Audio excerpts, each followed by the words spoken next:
Well, let's start by talking about your role as a catechist. I wonder if you knew that there are nearly 500,000 catechists in the United States alone, nearly 500,000 catechists. Now that sounds like a lot, but when you stop and think about the fact that there are about 70 million Catholics in the United States, that means that less than 1% of Catholics are catechists. And so that means that your role is very unique. You are not easily replaced. And we're going to talk in just a second about how your role is much more than just being a volunteer. It's about having a vocation. But before we get to that, we're going to get some audience participation up and running here. And we're going to start with our first poll question, and I'm going to turn it back to Nick to lead us through this first poll question. So Nick? All right, Joe, thank you very much. As you can see on the screen, we have the poll question, and it asks, what is your experience as a catechist? Please select answer A if you have no previous experience going into this catechetical year. B, if you have 1 to 3 years experience.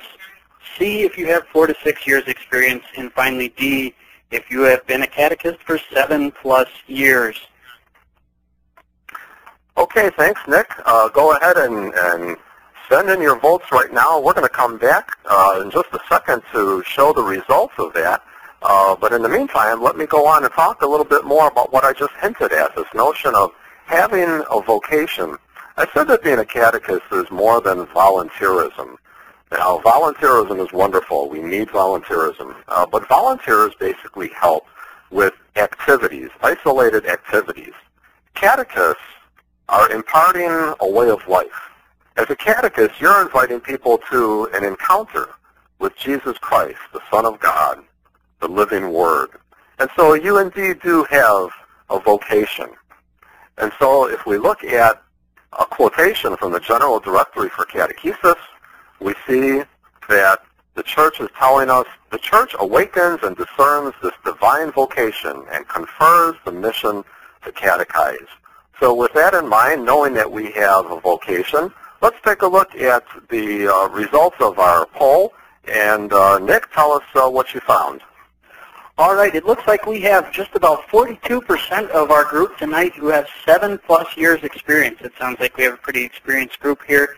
The next largest group we have is 1 to 3 years experience, and then we have a pretty close heat between 1 to 3 and 4 to 6 years. So Joe, it looks like we have a pretty good mix, and again, thank you everybody for participating. If you do have questions for Joe, please send them in. We will have some time to answer your questions live tonight in the session. Okay, thank you, Nick. And it's true, we do have a nice variety of people here. We've heard from a number of people in the days and weeks coming up to this that they are becoming new catechists, as well as many who are veteran catechists.